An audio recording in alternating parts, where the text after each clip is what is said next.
ആ സിറ്റുവേഷനിൽ ആസിഫിനോട് കാണിച്ചത് മര്യാദകേടെന്ന് വാക്യം പറയില്ല, പക്ഷേ അങ്ങേയറ്റം ഒരു നിരാശാജനകമായ ആറ്റിറ്റ്യൂഡായി പോയി ശ്രീ രമേശ് നാരായണൻ.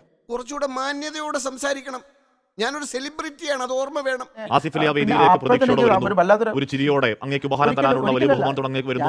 അങ്ങ് ആസിഫ് അലിയെ മൈൻഡ് ചെയ്യുന്നേയില്ല, അങ്ങ് ആസിഫ് അലിക്ക് ഒരു ഷെയ്ക്ക് ഹാൻഡ് കൊടുക്കുന്നില്ല എന്ന് പറഞ്ഞാൽ ആസിഫ് അലി എന്ന ഒരു മനുഷ്യൻ അവിടെ എക്സിസ്റ്റ് ചെയ്യുന്നുണ്ടെന്ന് അങ്ങ് നടിക്കുന്നതേ ഇല്ല, അങ്ങ് അറിയുന്നതേ ഇല്ല. കലിപ്പ് തീരുണ്ടോ ദൈവമേ, അവന്റെ മോദം കണ്ടില്ലേ, ഈ എരുമയെ കൊണ്ട് ചവിട്ടിപ്പിക്കട്ടെ പന്നി.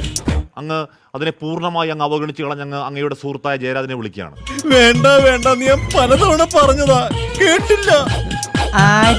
ഞാൻ തന്നെ Asif is like my son, എനിക്ക് പറയാനുള്ളൂ. തെറ്റാണ് സാർ, എന്റെ മക്കളെ പോലെയാണ്. ഇല്ല, മക്കളെ പോലെ ഒരാളെ അങ്ങനെ അവഗണിക്കൂ സാർ? അത് നിന്നെ സമ്മതിക്കണം.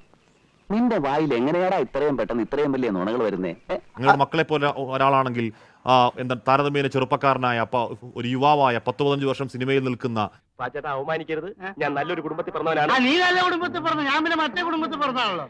ഒരുപാട് സിനിമകൾ ചെയ്ത ഒരാൾ അങ്ങേ അടുത്തേക്ക് വരുമ്പോൾ അങ്ങനെ ഒരാളേ ഇല്ല എന്ന് കരുതി അങ്ങ് ജയരാജനെ വിളിക്കുമോ സാർ? കഴിഞ്ഞ ആഴ്ച നടന്ന കാര്യങ്ങൾ പറഞ്ഞ് എന്നെ നാറ്റിക്കരുത്. എന്റെ മാനസികമായ അവസ്ഥ ആ സിറ്റുവേഷനിൽ നിങ്ങളൊന്ന് മനസ്സിലാക്കണം.